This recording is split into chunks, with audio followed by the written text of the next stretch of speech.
I was going to suggest to Josh, you might want to enter some of your charts for the Turner Prize. They look a lot better than some of the stuff that wins. Okay, I know I'm between you and lunch, so I'm going to get right down to this. Yeah, you've probably heard of AI. What do we think of it? And I think there are a couple of different ways you can look at it. One is, it is a bit rubbish. You know, it's generating all sorts of slop at the moment. There's an enormous number of articles coming out that are written by AI and an increasing number of YouTube videos that are purporting to be documentary videos that just contain massive numbers of inaccuracies. So we're getting a lot of really rubbish information from AI just at the moment. On the other hand, you could say, well, hang on a second, if we look at just science as an area, there are incredible breakthroughs in all sorts of things. I could write a whole bunch of other little boxes for different areas of technology and industry that also say that AI is incredibly valuable to them. So one way or another, people are quite keen on AI. Is there a bubble? You've probably seen this chart, the circular economy of funding with NVIDIA. By the way, Nokia has recently received $1 billion investment from NVIDIA. I don't think we'd even show us a rounding error on that chart, though, with only $1 billion. So yeah, maybe it's going to burst, maybe it isn't. There's an interesting article. I don't know what you guys think of TLDR news. At least it's still written by humans. But I find it reasonably balanced, and also it's not too long. My attention span is getting shorter and shorter these days for some reason. Now, this handsome chap is Sam Altman, who's the CEO of OpenAI. One of the things he's really good at is interviews, because he comes up with these little sound bites. And he was asked the question, how do we get to the doorstep of the next leap in prosperity with AI? And he came up with this 15-word answer, which is basically that deep learning worked, it gets predictably better with scale, and we were invested increasing resources in it. And that's sort of at the basis of what's going on here, because scaling deep learning means scaling compute power, which means bigger, more power-hungry data centers. That's the focus of my presentation. It's a topic that I've become obsessed with as a hobby over the past year or so. And it's starting to get very worrying. Now, before I leave this slide, I just want to highlight one particular word in that statement: prosperity. Who's exactly going to prosper from AI?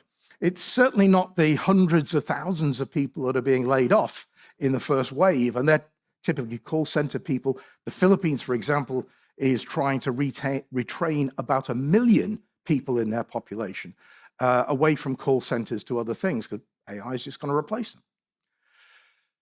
So why does AI need so much power? It really comes down to the fundamentals of how we do AI at the moment. It's a very good paper, and by the way, I should highlight, A, you will be getting these slides, and B, there are loads and loads of links on the slide. So please do feel free to sort of go back and look at the articles where I came to the conclusions I did. Top right here, although I think it's a 2019 article, so it's not that up to date, it really does focus on the fundamental reasons why deep learning models consume so much power as you try to make them better. And it's down to these two charts. Now, these charts on the vertical axis, what we're measuring are the errors that the model is making.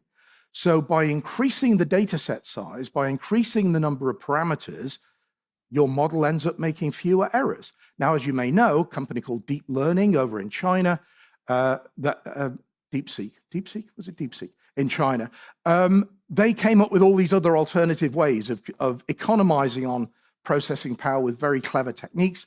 That's fantastic, but it doesn't change the fundamental problem of the core model.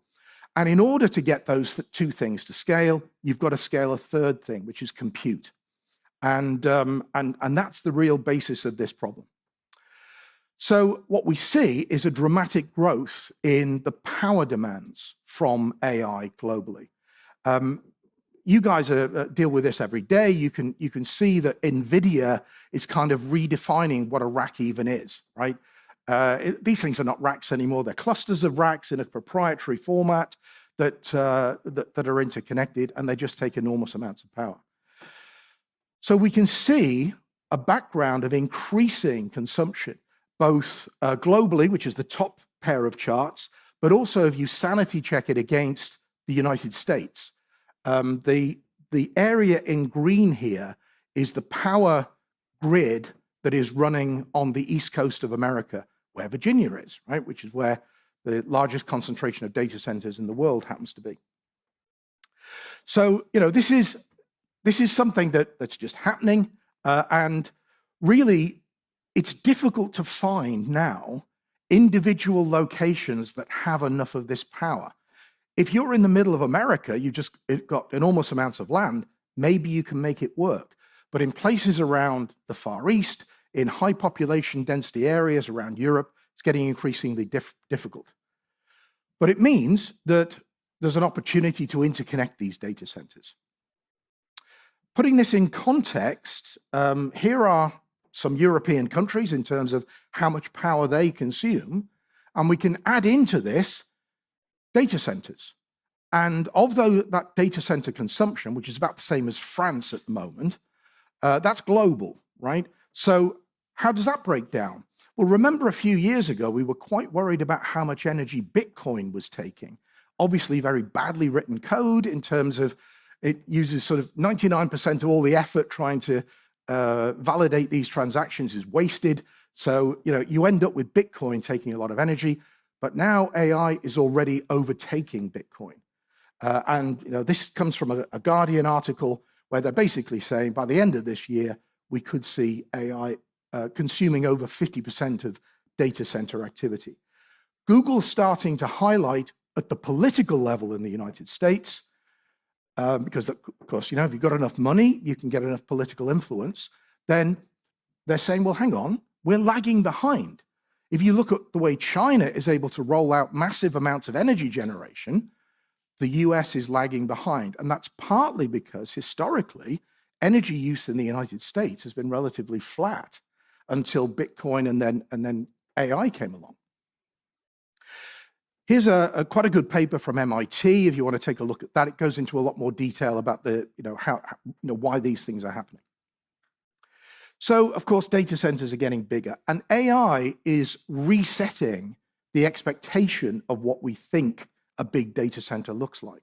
Remember a few years ago, we were all marveling at Meta building the Luleå data center in Sweden, right? At the confluence of two different hydroelectric power sources, nice cold air, cheap land, absolutely, it hit all the right kind of notes. But now the largest in the world is the Inner Mongolia Information Park in China, 150 megawatts. And the largest announced is 3 gigawatts. Now, of course, that goes out of date all the time. Meta has already announced potentially a 5 gigawatt data center in the United States. But they all use green energy, right? Well, let's take a look, given that it's the hyperscalers that are consuming more and more of this data center capacity, let's just take a look, because it turns out they actually publish this stuff in their annual reports. So, luckily, they have the best interests of the planet at heart. So the environmental report from Google, for example, they committed to be carbon neutral by 2030, but they've actually increased CO2 emissions by almost 50% since they made that commitment. Microsoft made a fantastic commitment to remove all of the CO2 that Microsoft had ever generated during its existence back to 1975 by 2050. They're not doing that well, 29% increase since they made that commitment. And these numbers are thought to be fiddled, because this report from the Financial Times indicates that maybe they're using clean energy credits to claim that they're using a lot of clean energy. Well, how valid are clean energy credits? They're called different things in different countries, but basically what you do, you buy some paper, or you buy probably virtual paper that says, honestly, I'm using clean energy. And it works with different mechanisms in different countries, but an interesting report from Cambridge University seems to indicate that people may be fiddling this market. And not surprisingly, when you have a very poorly regulated market, human beings can be quite unscrupulous, and they can take advantage of the situation to actually make money. And that's the system. So, when you check your box to say plant a tree when I get on this Ryanair flight, it's not really doing much, because one of the problems is, first of all, this tree is about 30 centimeters high when it's planted, but they assume that it's 15 years old and removing as much CO2 as a 15-year-old tree. And the second thing is, they're often planted in very remote areas. So they sell the same tree to 10 different people. So it's not a well-regulated market. Something much more worrying is a study in Australia. So the orange bars indicate an increase in the purchase of clean energy credits. But the blue line shows the number of starts for clean energy projects, real clean energy projects. So it seems that instead of people starting clean energy projects, they just buy clean energy credits. It's a lot easier to buy virtual clean energy than to deploy real clean energy. And this is happening, 2 different reports here. The upper report is in the domestic market, the lower report is in the enterprise market. So, yeah, we could start to worry about this, that if we take a look at some of the numbers that people are claiming, how much of them are real? And you would have thought that this might be at the top of our to-do list. Don't kill the planet, right? It's the only one we've got. So this report here, unfortunately, says that 2024 saw the biggest annual rise in CO2 emissions. That's the chart on the left. What's, I think, slightly more worrying is that the trend is going the wrong way. The rate of increase is increasing. And that's not great. So why are we failing these CO2 targets? Well, let's just think about this. Nobody's going to stop all the tech bros deploying massive AI data centers. That's just not going to happen, right? They're too rich. They can do whatever they like. The key question is, are they going to ruin the planet as they do so? So I'm going to say some things now that you may disagree with. I'm going to talk about renewable energy. But the things that I say about renewable energy are in the specific context of rapidly deploying for a gigawatt-scale AI data center. They are not comments about clean renewable resources in the context of a national energy generation strategy. I've got solar panels, right? I think they're brilliant. I've got them on garden buildings. I've got them everywhere. Fantastic. So please don't be upset when I say some bad stuff about solar and wind. So let's get on with that. How does the world actually generate electricity? If we look back over the last 40 years, we see a massive increase in how much energy that we're using. And you might say, oh no, we really shouldn't be doing that. We should be using less energy. Well, not really, because using more energy means more prosperity. And you can't really look somebody who lives in like Mumbai or New Delhi, you can't look them in the eye and say, you can't switch on your air conditioning when it's 50 degrees Celsius outside, right? Because you're using too much electricity. I think that's a little bit unfair, right? The West has already had its glut of energy. Every industrial revolution is characterized by a source of cheap energy at that time. And, this is the thing that we're missing for the AI industrial revolution. We don't have cheap energy at the moment. We need to look, instead of the absolute amount, how are we generating it? And if we look back 40 years, then, this is how much energy, 63% was it, of energy was being generated by fossil fuels. How have we done? Well, not that well. And actually, whatever reduction we've seen over 40 years might not be real, because some of it is bioenergy. And there are certain kinds of biomass that are really, really bad for carbon footprints. That's what we need to worry about. It's not the amount of energy, it's how we generate it. What about solar and wind at gigawatt scale? So the largest combined solar and battery project in the world is in California. And it's really huge. And it's not even a gigawatt of photovoltaics. And it's 3.2 gigawatt hours of energy storage, which means a gigawatt data center on the largest system in the world would run for about 3 hours before it runs out of power. So once the sun goes down, right, you've got 3 hours on battery before it dies. The largest in Europe lasts for 40 minutes.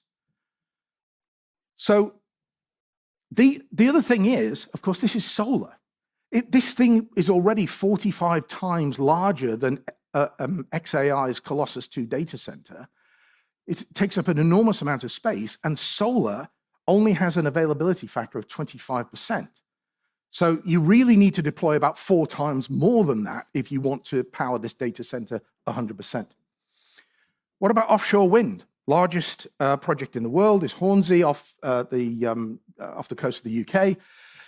And again, you know, this is an enormous amount of area. Now, fair enough, it's offshore, but because it takes up so much area, it can't be close to where the data centers are.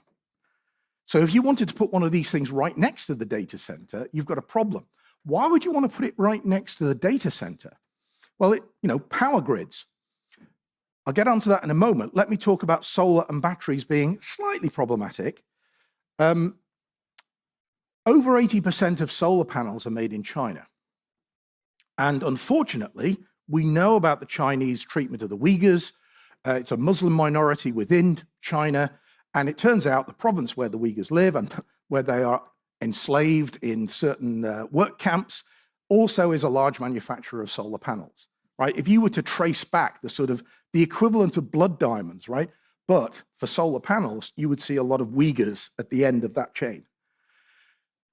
Now, another problem is that less than 10% of solar panels are actually recycled. And the other problem is, what does recycling actually mean? Does it mean I just grind up the solar panel and use it in tarmac or something like that?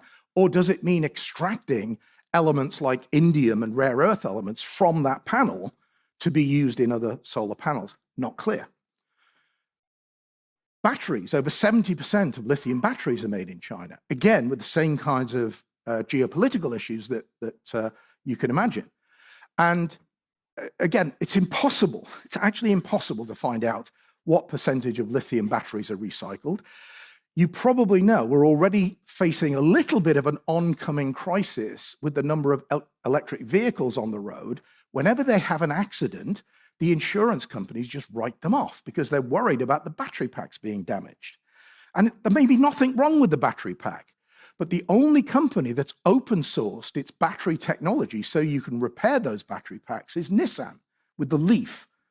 So any of you who've got secondhand Leaf cars, with reconditioned battery packs, you're far greener than many other people with EVs who only keep them for 3 years on a lease. So not even enough time to repay the carbon footprint of building the car. So the key thing is that the EU has now got some legislation in place that tackles this kind of stuff. There is a sort of fee that's paid when the solar panels are sold, a little bit like a deposit on the old pop bottles that make sure it's recycled. I mentioned power grids, and we can think of power grids a bit like the internet, that you've got a network of connections, you've got feeds into the grid from large power stations, you've got a transmission and a distribution network. Turns out that transmitting electricity is best done at very high voltages, but human beings don't like high voltages. So you need to step down those voltages as you get closer and closer to humans. So when you have like ordinary users like cities or rural communities, you connect directly into that distribution grid. There are renewable projects that connect into the distribution grid because they're generally fairly low capacity compared to large power stations. You also have storage systems, both batteries, but also pumped hydro, which is a really efficient way to store electricity. When the electricity is cheap, you pump the water to the top of the hill. When you need it quickly, just open the tap and it starts flowing down. Very, very efficient. But there aren't many places you can build pumped hydro. There's some really fascinating work going on. People are adding kind of slurry to the water to make it heavier, so you don't need as big a delta for the height for these pumped hydro systems. Very interesting work. But you could imagine, if you're going to do that at large scale, you kind of want to make sure that slurry is not going to pollute the ground and it's going to be stable in sunlight. There's all sorts of things you've got to work out. Data centers are, especially the AI data centers, very high demand users. So they tend to connect into the high voltage portions of these grids. And they may have some co-located solar and wind to charge the staff electric vehicles. It's not really going to do much for the data center, but you absolutely need to be connected to a very, very high capacity grid. And so it needs that kind of connection for the reliability. When the sun isn't shining, you're not getting anything from the solar, so you've got to pull it from the grid. Now, if you think about a new city, which is another kind of high demand, a new city takes decades to grow, whereas a data center can pop up within months. And it has that really high demand from day one. So the idea of co-locating very, very large-scale facilities with the data center, large-scale renewables like solar and wind with the data center, that's why it would be important, but it's just impractical because they take up way more land than the data center itself. Connecting to the grid is problematic. I always say, whenever you want to look at an example of bad practice in strategy, always look at the UK, right? So we already know we have thousands of new build projects that are waiting for grid connection. We know that we have renewables projects waiting for grid connection. Should we be, feel particularly guilty as the UK? Well, we could do, but the US isn't that much better. There's loads of projects in the US.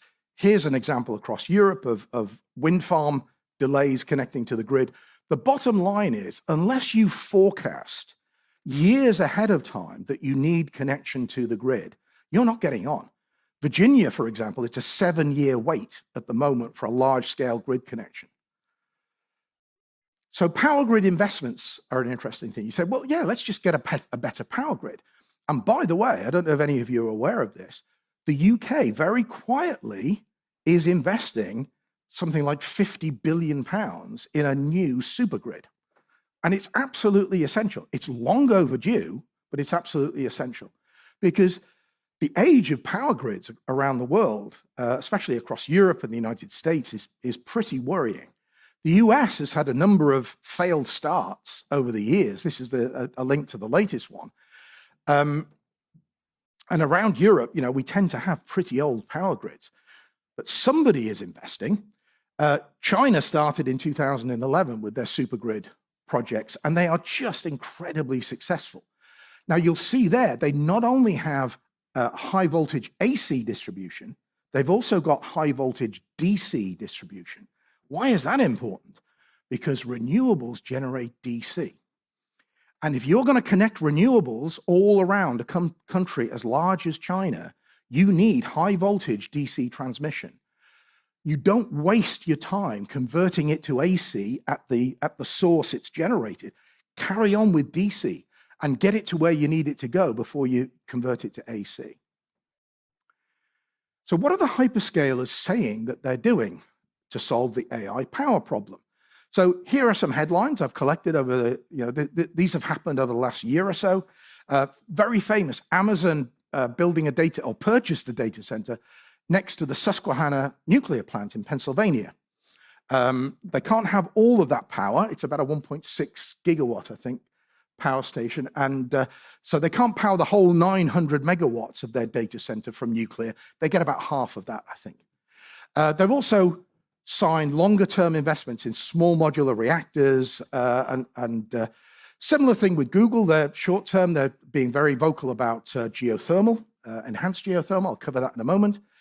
Microsoft, very contentious announcement of restarting a reactor at 3 Mile Island, right?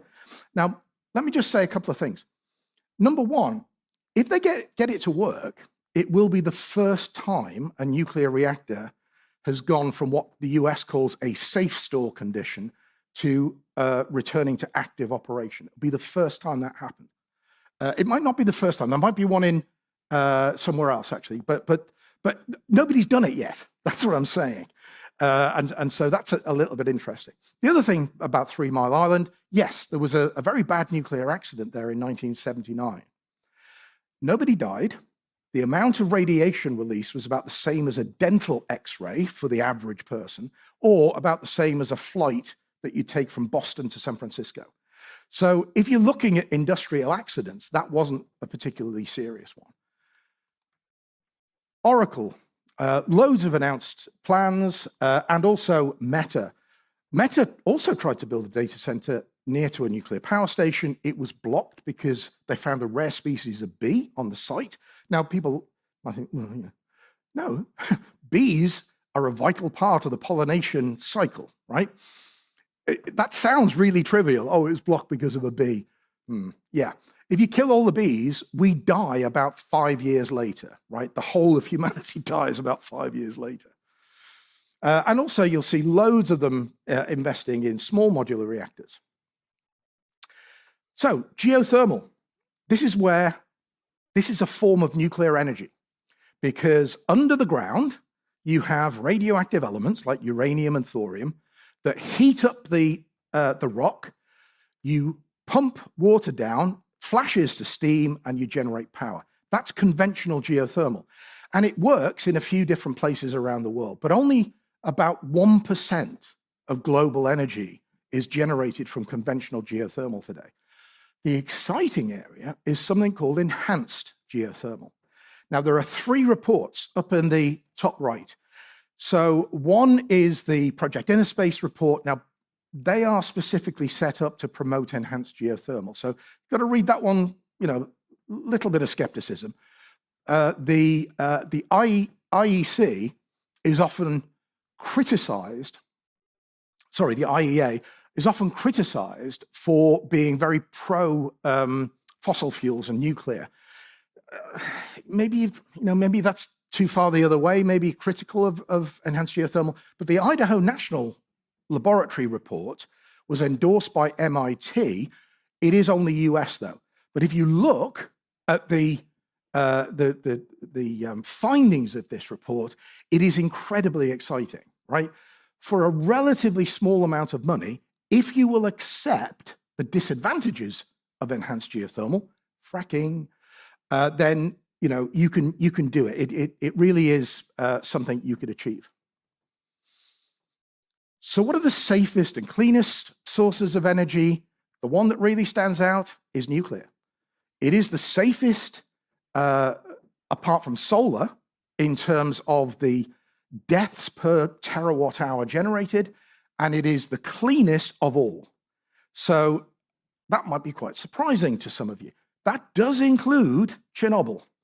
It includes Fukushima. Nobody died there. Oh, sorry, one person may have died at Fukushima. Nobody died at 3 Mile Island.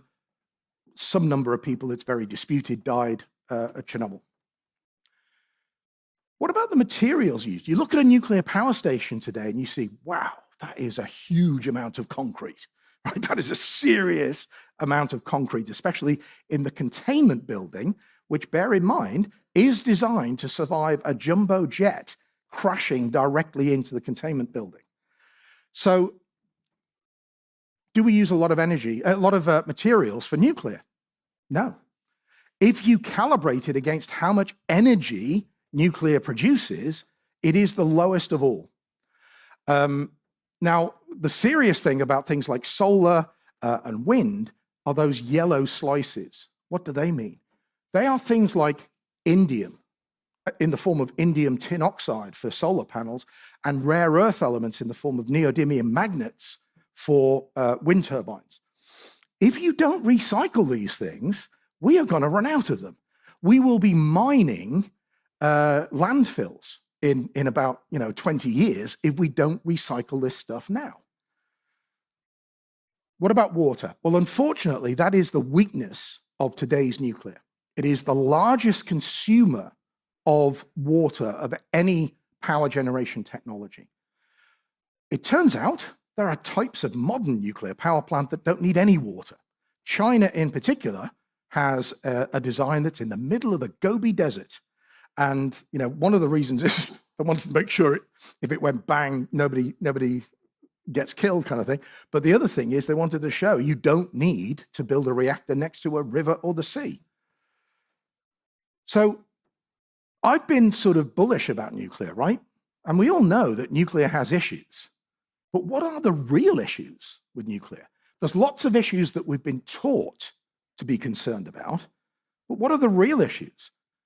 Well, let's just look at some of the recent projects. Vogtle 3 and 4 in the United States. Loads of power, but massively overran their time frame and budget. Okay. Remember about the UK being a good example of poor execution? So we know with Hinkley C, yeah, it's a lot of power output, but massively overrunning its time frame and 4 times over budget. Very embarrassing. Why don't we talk to a country that knows how to build nuclear power stations? France, for example, because they generate between 60 and 80% of their electricity, depending on what time of year, from nuclear. Unfortunately, Flamanville 3 massively overran, 13 years over time, and what is it, 6 times over budget.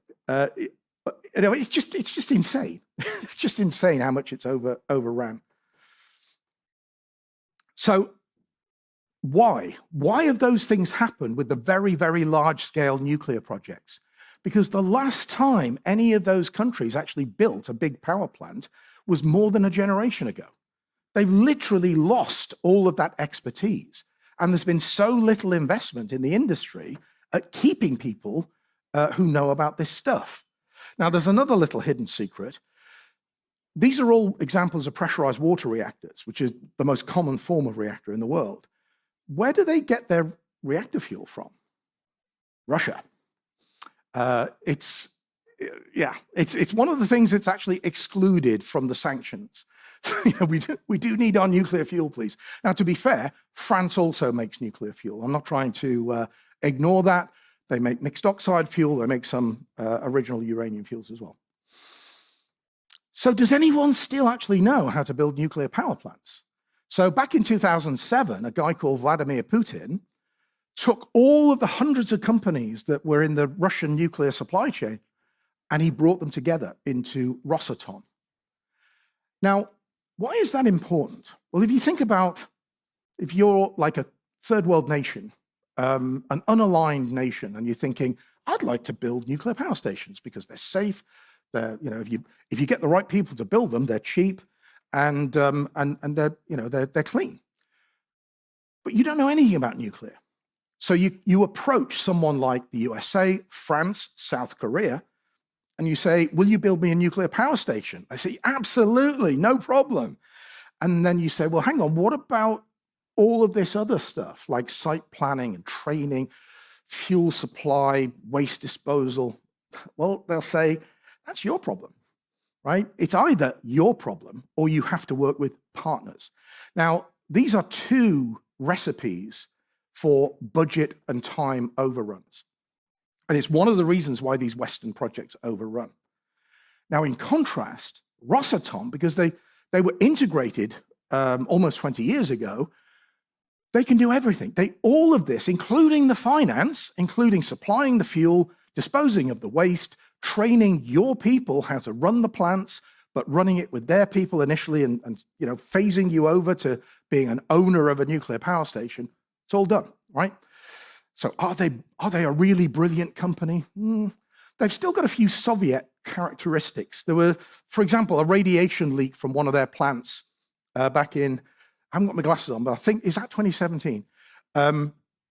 It was actually a radioactive tracer element that leaked. And so various sensors go off in Western Europe saying, I hope, well, we've got radioactive ruthenium in the air. And they track it back. There aren't that many places that make it. So they knew it was this plant. And of course, Rosatom kept on denying it, just like the Soviets did with Chernobyl. Now, other countries have huge ambitions. China, right?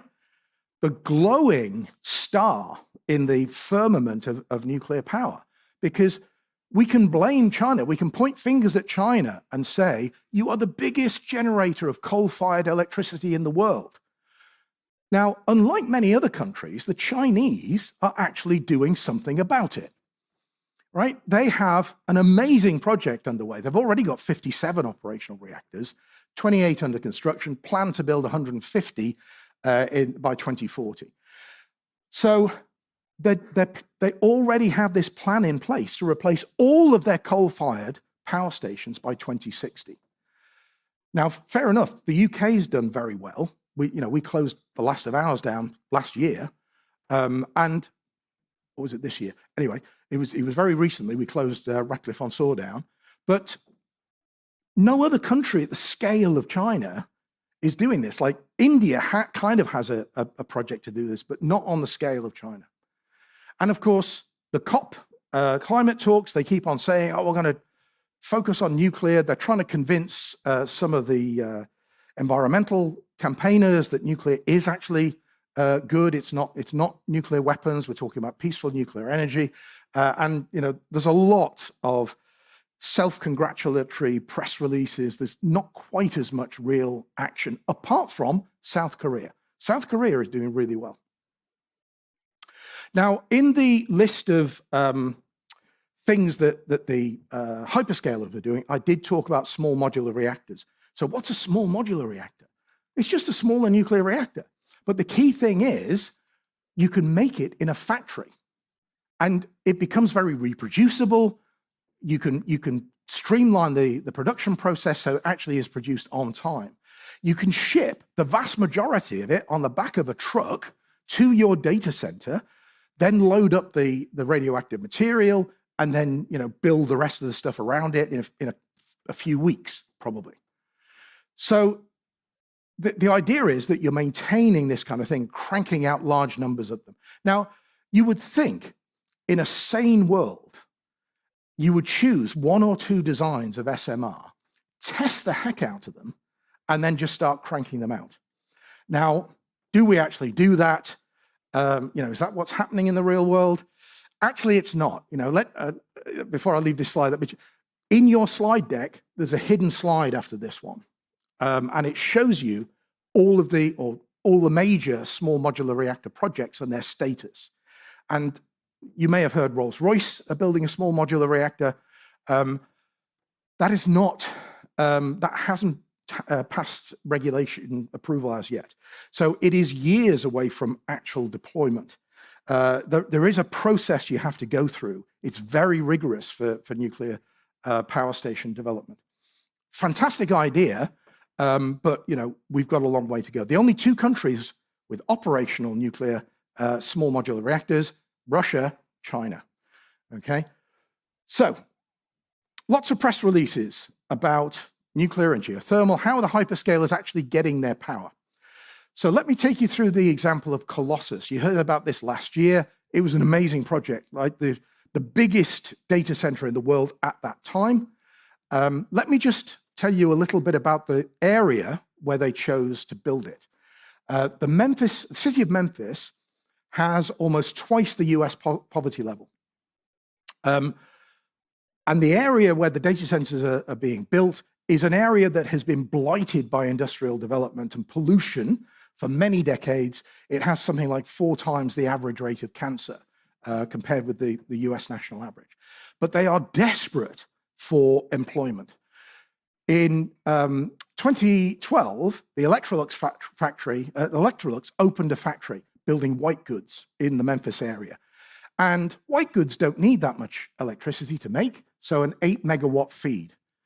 So despite loads and loads of subsidies, Electrolux closed the plant in 2020. So it's only got an 8 megawatt feed, remember, but Elon Musk took a look at that plant and he said, massive, great empty building. We could build a data center in that, and then we'll figure out how to get power into it later on. So Colossus Data Center was born, and it just popped up in a matter of months. It was astonishing. But they needed not 8 megawatts. What they needed was more like 150 megawatts. And when you look at how Tennessee generates its energy from the grid, about half of it still comes from fossil fuel. Now, a fair chunk of it's generated from nuclear, but there's a lot of fossil fuel in that mix. So what we need to see is some power coming into the plant, because we've only got 8 megawatts. So Elon just brings a whole bunch of mobile gas turbines, natural gas-powered generators, to that data center. Didn't bother getting permission. He applied for the permission, but just drove the generators up anyway. And one of the problems with those kinds of trailers en masse, they generate a lot of nitrous and nitric oxide emissions. It's really not a very efficient way of burning natural gas to get electricity either. So turns out they don't need to bother about regulation because it's mobile. The local health authorities only regulate it if it's there for over 364 days.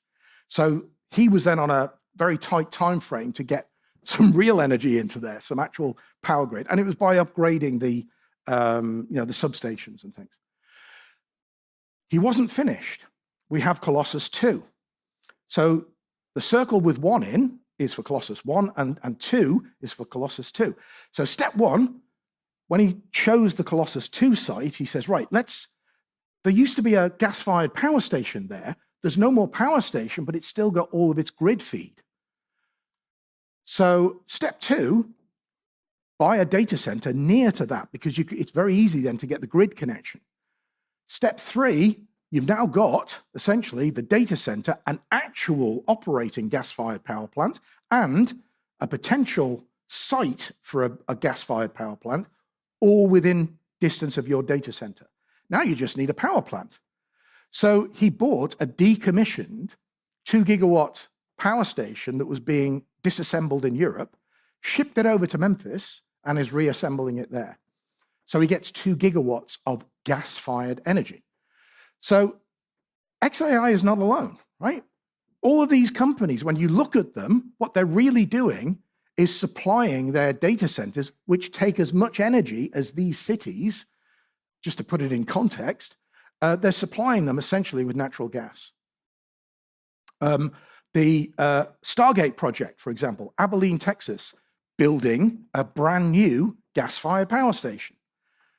And the gas power station industry, by the way, is loving it, because they're disassembling them all over the place, because you're supposed to be getting rid of fossil fuels. But in the absence of Emmett Brown's flux capacitor from Back to the Future, this is the only way to do it. You have to just deploy natural gas. It's the quickest way to get gigawatt-scale reliable energy.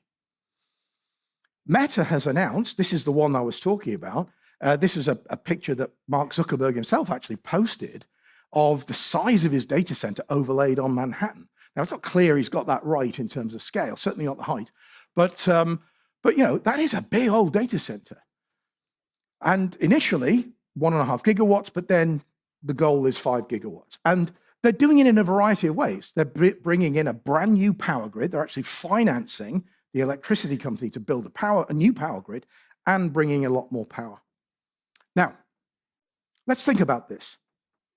When we were burning a lot of coal a few years ago, we were told, well, yeah, but if we build natural gas power stations, they're much greener and cleaner. So we built a load, market forces, we built a load of gas-fired power plants. So is gas actually green? I mean, it can be. If you bring natural gas into your country via a pipeline, then it's a lot greener than any alternative. Why wouldn't you bring it in by pipeline? Well, it's when Russia invades Ukraine and they turn off, well, actually, they didn't turn off the gas. Germany was forced to not buy it from them anymore. So they use liquid natural gas. Now, liquid natural gas is interesting. You take real natural gas from the ground, you put it into a plant where it's all compressed, it's put into massive, great containers on a ship, big spherical containers, and it's shipped halfway across the world, and then they pump it out again. The amount of methane that leaks in that process is staggering. The incredible inefficiency. And of course, one of the reasons Russia does it a lot is to bypass sanctions. They take their natural gas, they ship it to some other country, intermediate country, who then sells it to Germany or whoever. So the US is importing more liquid natural gas than pipeline gas today. How bad is that for the environment? Turns out that liquid natural gas has about a 33% bigger carbon footprint than coal. So gas is not necessarily clean. Again, it's how you generate, how you get that gas into the power station. Ed Miliband has a bee in his bonnet for carbon capture. Is that any good? And this is where you generate the CO2, but then you pump it back underground again. And it turns out we've been doing this for decades. Originally, it wasn't done for environmental reasons. It was done to force out oil and gas from oil and gas fields, because you don't want to be pumping flammable gases like or oxidizing gases like air underground. CO2 is a good thing to use. It's only recently we've started deploying environmental carbon capture projects, but there are examples. Norway was the first. And the problem, when you look at all of these projects worldwide, none of them have succeeded yet, right? None of them have typically passed 80% of what they were supposed to do. Most of them are around 50%. It's absolutely useless, carbon capture. I mean, really, it's far better not to generate the CO2 in the first place than to generate it and then pump it underground, because you don't know how long it's going to stay there. Okay, last slide. So we have this once in a lifetime opportunity for artificial intelligence. The hyperscalers love it. But of course, they need better AI in order to stay competitive. And also, think about this, in certain markets like medical AI, legal AI, these are regulated markets. You have to pass certain quality standards before you'd be accepted. So absolute better, it's reaching certain absolute standards. But also, Google wants a better AI than Meta. Meta wants a better AI than XAI. Better means more processing power, which means more energy. And then we got those pesky corporate sustainability goals we went and published. So, that's very awkward. It's very embarrassing. Renewables are definitely not really the solution to this. And renewables have their own questions. So what do? Well, we just keep on burning gas. Burn, baby, burn, which, is exactly what may happen to the planet if they keep doing it. But it's okay, because some of the tech bros have another plan. Some of us can go to Mars. Well, maybe not some of us. Some of them can go to Mars, right? I doubt that anybody in this room is getting a ticket to Mars. And who would want to go there, right? So, but nuclear could be an option, except we've forgotten how to build it. Well, not everybody's forgotten how to build it. Some people remember. So in other words, we know it's possible to build nuclear projects that are on time and on budget. We just can't do it anymore. Now, in the meantime, AI is producing this massive productivity increase. Hurrah! Except we all lose our jobs. And then the hyperscalers might be forced with a bit of a problem. If none of us are earning any money, how do they, who actually buys the stuff that the AI is supposedly there to make the money? Now, 2,000 years ago, Plutarch came up with this, this little saying, right?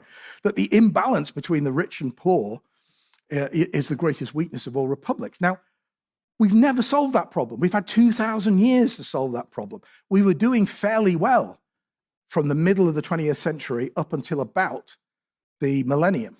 And then we just started lurching backwards for wealth inequality. Who knows? Maybe AI could give us the answer to it. Thank you very much. Happy to take any questions.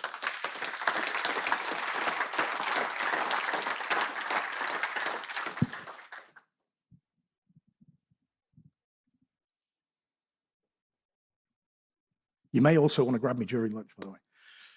But I will just repeat, slides will be available, and please do check out the links on those slides.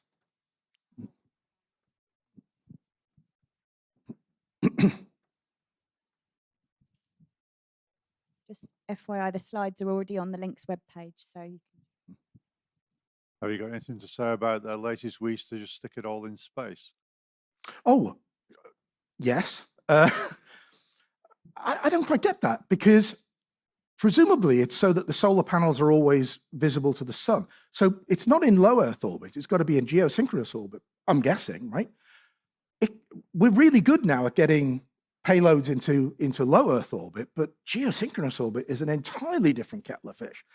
And think about, oh, Joe, could you just go and repair this data center? Oh, yeah, where is it?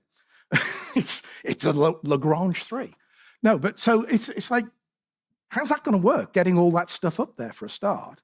And the other thing is, what happens to all the heat? Because people think that space is cold, but it's got no air. So you've got no convective cooling around whatever vessel that is. You can only rely on radiative cooling. And if you're in the sun all the time, maybe you're trying to shade yourself with all the solar. I don't know. I think there are some real problems with that. But some clever people are saying it might be possible. In terms of, I mean, as you can tell, I'm not from down here. I can see something whereby we're getting data centers put in cooler places. I mean, the Pentland Firth and Orkney was a big one by Microsoft a few years ago. Do you see a political move towards not spending millions to shut down wind farms in Moray Firth and actually locating them closer to where the renewables are, because basically they've got natural cooling? So you've used the P word, haven't you? Political. And I think that's one of our basic problems for so many different things we're facing at the moment, which is, in the UK, we've got a 5-year political cycle. We're going to flip-flop between governments. So how do you do long-term planning? Why is it that China can come up with a plan to do all this stuff? Well, they're a totalitarian regime, right? They make 50-year plans. They make 5-year plans. They make 10-year plans. They're not worried about change of leadership because they know they're always going to go in the same direction. So I agree with you. What you're saying makes far too much common sense.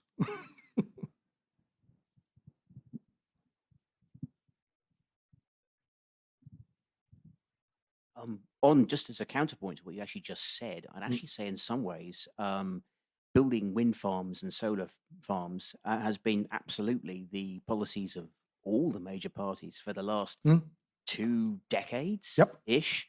The trouble is they're useless. So I'm tempted to say it's not always better to be a totalitarian dictatorship, but it can be anyway. Yeah. But I think what China's been able to do is actually go down both roads. They're the biggest renewable energy user in the world, but now they're becoming probably the biggest nuclear energy user in the world as well. And coal. Well, coal at the moment, that's on the decline. The nuclear, renewables and nuclear are both on the rise. But again, you've got to build a supergrid. If you want renewables, you've got to build a supergrid. And hope it doesn't collapse. Thank you very much. Thank you. Thanks, everyone.